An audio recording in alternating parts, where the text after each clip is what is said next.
Assalamualaikum warahmatullahi wabarakatuh. Selamat datang kembali di tutorial pemrograman dengan menggunakan Python. Pada video kali ini kita akan membahas suatu materi yang cukup mudah sebenarnya, tapi sering dilupakan oleh programmer. Dan sebenarnya materi ini yang membedakan antara programmer yang baik dan programmer yang hebat, yaitu dokumentasi dengan menggunakan Python docstring. Jadi sudah dibahas sebelumnya bahwa sebuah fungsi yang baik itu memiliki tujuan, definisi parameter, serta kembalian yang jelas untuk memastikan diri kita sendiri masih paham tujuan pembuatan fungsi. Karena sebagai programmer, kita tidak terbiasa untuk menghafalkan sesuatu. Jangankan sampai 1 tahun atau 1 bulan lagi, bahkan program yang kita buat minggu lalu, itu mungkin sudah tidak bisa kita ingat lagi. Oleh karena itu, dokumentasi ini sangat penting sekali untuk programmer itu sendiri, dan juga agar lebih mudah difahami oleh programmer yang lain. Selain dokumentasi manual dengan menuliskan deskripsi dan atribut fungsi pada dokumen terpisah, pada Python kita bisa menggunakan docstring untuk membuat dokumentasi fungsi langsung pada fungsi itu sendiri. Jadi pada coding kita sudah menambahkan dokumentasi sehingga kita tidak perlu membuat dokumen terpisah untuk dokumentasinya. Sebelumnya perlu difahami perbedaan antara dokumentasi dan komentar. Pada awal belajar pemrograman, kita sudah belajar bagaimana cara menuliskan komentar pada bahasa pemrograman. Pada Python kita menggunakan tagger. Komentar ini tujuannya untuk memberikan catatan pada kode sumber, tapi catatan tersebut tidak akan dieksekusi oleh compiler dan interpreter. Sedangkan dokumentasi ini tujuannya untuk memberikan penjelasan, cara penggunaan, serta hasil dari sebuah fungsi atau kelas atau package atau program. Sedikit perbedaan dengan komentar, kalau komentar itu sama sekali tidak dieksekusi oleh compiler atau interpreter. Sedangkan kalau dokumentasi dengan menggunakan docstring ini ditulis secara langsung di kode sumber, tidak dieksekusi, namun disimpan secara khusus nanti untuk bisa dijadikan referensi.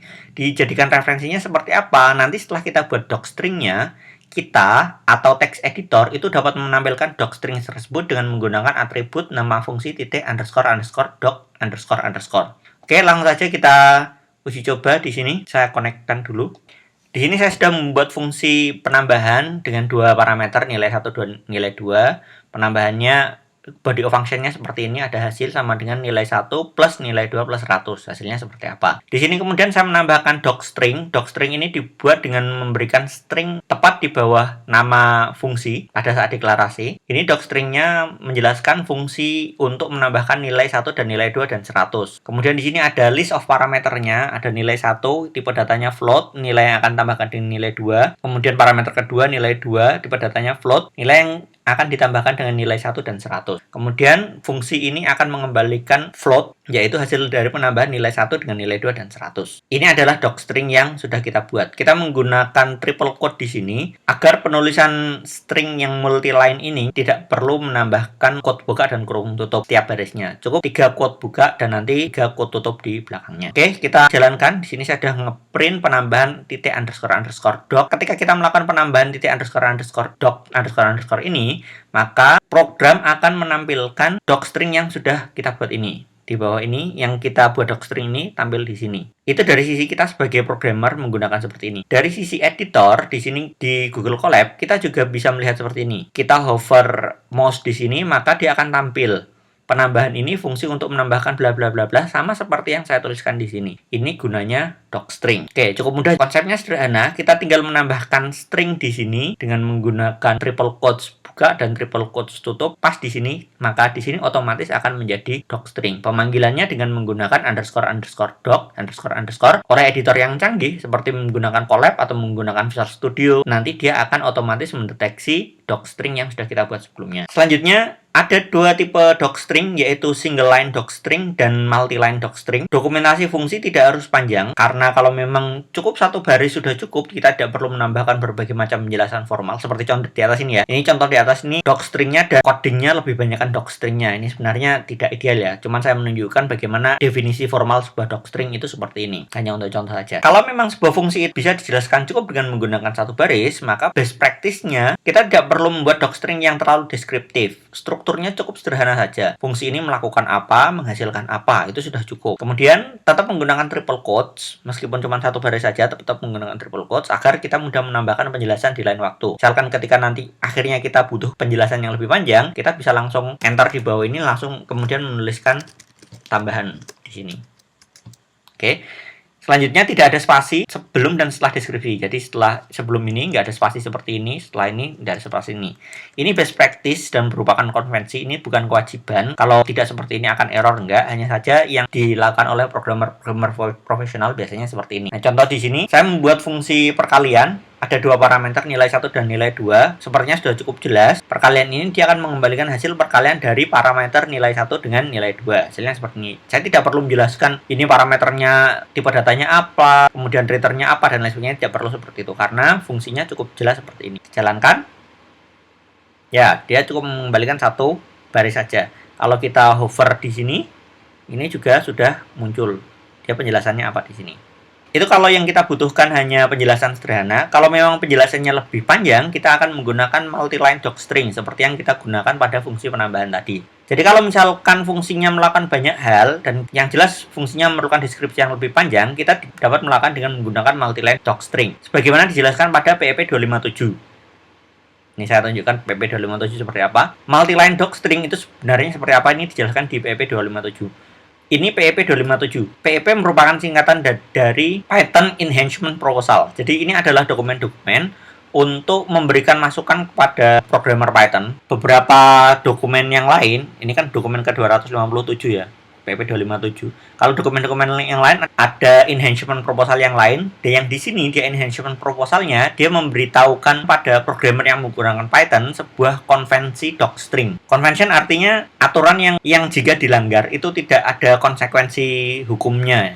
Jadi kalau misalkan kita tidak menggunakan konvensi ini, maka program kita akan tetap berjalan dengan baik. Hanya saja konvensi ini sudah menjadi kesepakatan para ulama ahli Python, sehingga nantinya kalau kita mengikuti konvensi ini, kode kita akan lebih mudah dibaca oleh orang lain. Dan juga kalau kita membaca codingnya orang-orang yang pintar, itu alurnya akan seperti ini. Kita jadi lebih mudah memahami coding yang dibuat oleh orang lain. Ada cukup panjang penjelasannya tentang multi-line docstring, juga cukup panjang. Ini kalau diringkas kurang lebih seperti ini. Jadi kalau kita membuat multi-line docstring, itu kurang lebih sebaiknya rekomendasinya dari PEP 257, multi-line docstring itu menjelaskan secara singkat deskriptif apa yang dilakukan oleh sebuah fungsi. Meskipun berupa deskripsi, tapi sebaiknya singkat saja.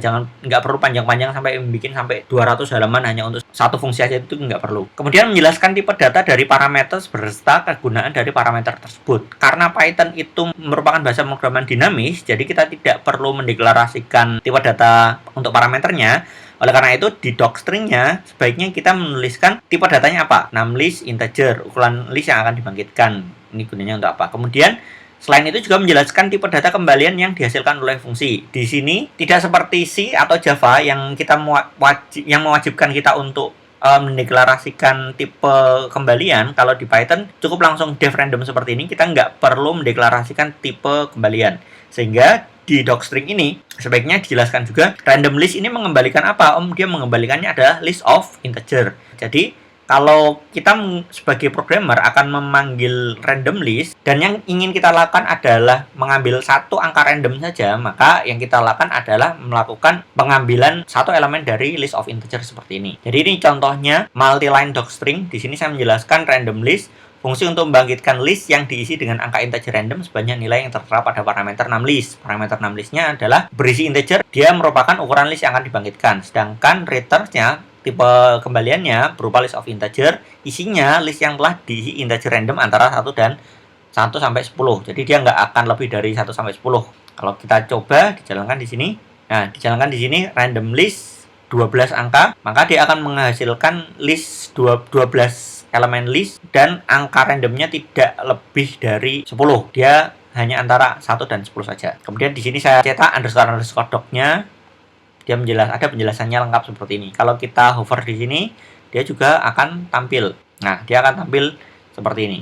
Oke, jadi cukup seperti itu pembuatan docstring pada Python, cukup sederhana. Selanjutnya di sini saya akan memberikan contoh docstring yang sudah dibuat pada fungsi built-in yang dibuat oleh programmer pengembang Python. Itu contohnya seperti apa? Di sini saya contohkan ada 3 fungsi, yaitu fungsi print yang selama ini kita gunakan, paling banyak kita gunakan, fungsi datetime dan fungsi strftime dalam datetime. Langsung saja kita jalankan. Di sini saya membedakan ada 2 ini. Mungkin saya pisahkan ya biar lebih jelas ya. Jadi yang di atas ini Yang di bagian atas ini saya menampilkan docstringnya dengan mengeprint atribut underscore doc yang ada di dalam fungsi ini.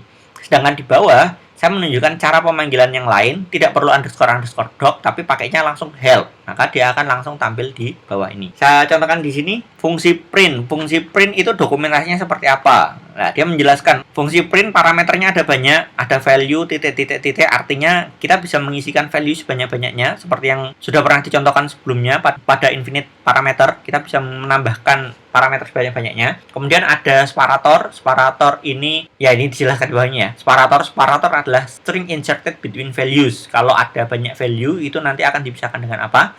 Kemudian end ini string yang ditambahkan di akhir value yang dicetak. Defaultnya adalah \n. Jadi setelah print itu nanti dia akan enter ke bawah. Kemudian ada file, sistem standar output. Jadi di sini ternyata fungsi print itu tidak hanya bisa digunakan untuk menampilkan ke layar command prompt saja, tapi juga bisa digunakan untuk mencetak ke dalam file. Maaf, maksudnya memasukkan value ke dalam file. Asal yang kita masukkan ke dalam parameter file ini, yang kita masukkan adalah file like object stream. Nanti dia bisa digunakan untuk memasukkan string ke dalam file. Di sini defaultnya adalah sistem standar output. Sistem standar output ini maksudnya adalah untuk tampilan ke layar command prompt. Jadi ternyata setelah kita membaca dokumentasi dari print, ternyata bisa seperti itu. Selanjutnya fungsi datetime underscore doc. Di sini penjelasannya datetime itu dia tidak menjelaskan untuk apa fungsi ini, tapi dia menjelaskan bagaimana cara menggunakannya. Dia menjelaskan bahwa yang parameter yang wajibnya adalah year dan month, sedangkan day, hour, minute, second, microsecond, dan time zone info ini tidak wajib. Ini ada kurang-kurang ini ya, ini artinya tidak wajib. Dijelaskan lagi di bawah, year, month, and day argument are required. Sampai day ya, sampai day ini wajib. Setelah itu time zone may be none, boleh dikosongkan. Or non-instance of time zone subclass. Remaining system argument may be integer. Yang lainnya ini kalau mau masukkan hour, minute, second, dan microsecond, ini kalau mau diinputkan ya inputannya integer. Kalau enggak ya enggak usah diinputkan, enggak apa-apa.